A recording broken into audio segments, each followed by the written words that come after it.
This is Optimal Relationships Daily, episode 1401, a question and answer with Dr. Neil Malik on how to encourage loved ones to eat better and consume less sugar. Hello, everybody, and welcome to our weekly bonus episode here on ORD. I'm Greg Audino, and I normally host the show, but today in our bonus episode, I'm only here to introduce the work of Dr. Neil Malik, who you're going to be hearing from momentarily. So he is our host on Optimal Health Daily, and what you're going to hear today is his answer to one of his listeners' questions about how to encourage loved ones to eat healthier.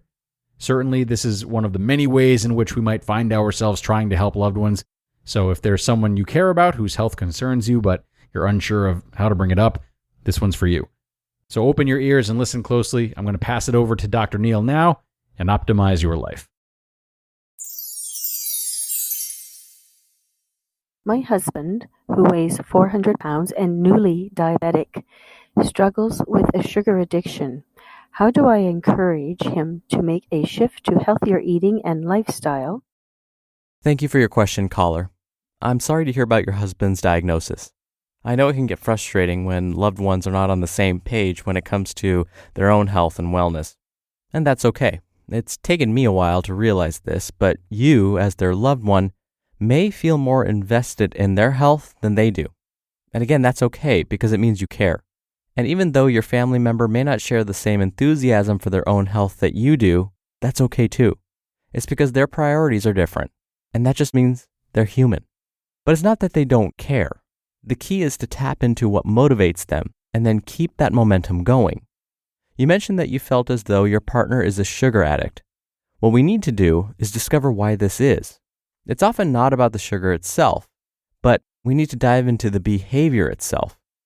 The trick is this: remind them how much you care and how badly you want them to feel their best. Now, I'm not saying this is what you do, but in my experience, when we want loved ones to change their behavior and we're starting to feel desperate, we might say things like, "You really need to stop eating so much sugar," or "Don't you understand you're hurting yourself by eating this way?" Well, here's the thing. They've heard this so many times before. Instead, we need to have an open dialogue with them. Let them vent their frustrations with regards to their own habits if they have to, because they know they're not doing the right things already. What we need to do is listen to them and ask follow-up questions. I'll repeat a quote I shared last week because I think it applies perfectly here. It comes from Michael P. Nichols, PhD, in the book The Lost Art of Listening. Quote, "The need to be known, to have our experience understood and accepted by someone who listens, is food and drink to the human heart." End quote. So if they say, "Look, I don't want to hear about how I need to lose weight and lay off the sugar, okay? I get it." You can respond with, "I understand. What can I do?" They might have a witty response and say something like, "Well, you can let me be. Leave me alone."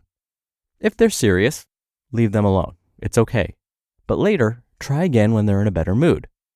If you try and convince them that they need to listen to you right now and they need to change their behavior right now and that this can't wait, you will soon find yourself in an argument. And nobody wants to lose an argument. Now, when everyone's cooled off a bit, broach the issue again, but gently. Consider asking something like, "In a year or so, what do you imagine our lives will be like?" Now, here's why this is so important. You're making this about them and their choices. By listening to their wants and desires, you're making it clear that you care about them as a person. You care about their goals and their motivations. This starts to break down any resistance they may be feeling. Hopefully, they won't say something morbid like, "Who knows if I'll be around in a year?" But if they do, you can always respond with, "What can I do to help prevent that from happening?"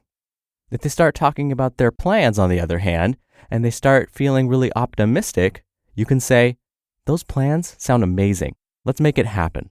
And that's when you can gently mention your concerns about maybe their body weight or their sugar habits, something like that. But again, gently. Now notice, you don't go into all the reasons why you think the plans won't work until they get their blood sugar under control. Instead, you ask permission first to share your thoughts. This empowers them and makes them feel like you really care. So after they give you permission to share your thoughts, and almost always they'll say yes, you can then say that you love their plans, but you want you both feeling your best for those plans. Now think about how this message differs from what they've likely heard from all of their doctors.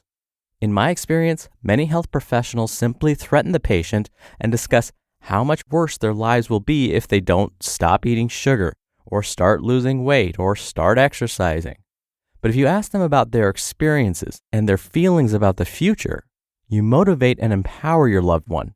Now, they're not just taking orders from you, they're involved in the process. You show that you really care. This will hopefully get them to open up and listen to your concerns. Once you get them to listen, you can ask them how they would like to move forward with feeling their best and how you can support them on their journey. When suggestions come from within instead of from somewhere or from someone else, we are more inclined to change our behaviors.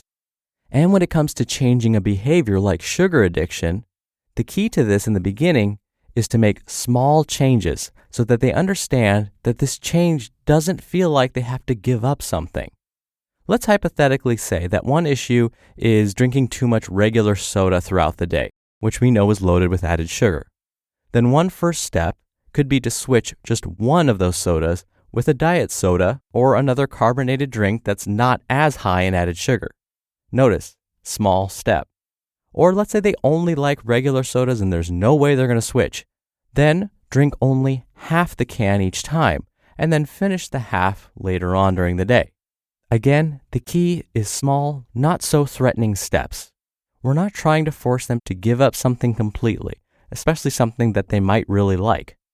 So the bottom line is this: turn the traditional conversation about avoiding sugar and losing weight on its head. Remember, everyone is motivated by something. I gave the example of plans for the future.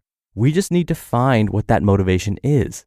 Then, by involving them in the decision process and tapping into that motivation and asking where they would like to begin, we'll continue to motivate and empower them. And that is often the perfect first step. Thank you again so much for taking the time to send me your question. If you want to send me a question, remember, you can email one to me. Just send in your question to health@oldpodcast.com.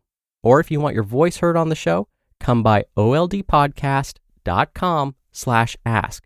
You can record your question right from your computer's microphone, or you can do it the old-fashioned way and call in your question. The number is 61 I love OHD. All right, that'll do it for another Q&A edition of Optimal Health Daily. Thank you so much for listening. Thank you for your continued support. I hope you have a great start to your weekend, and I'll see you back here tomorrow where your optimal life awaits.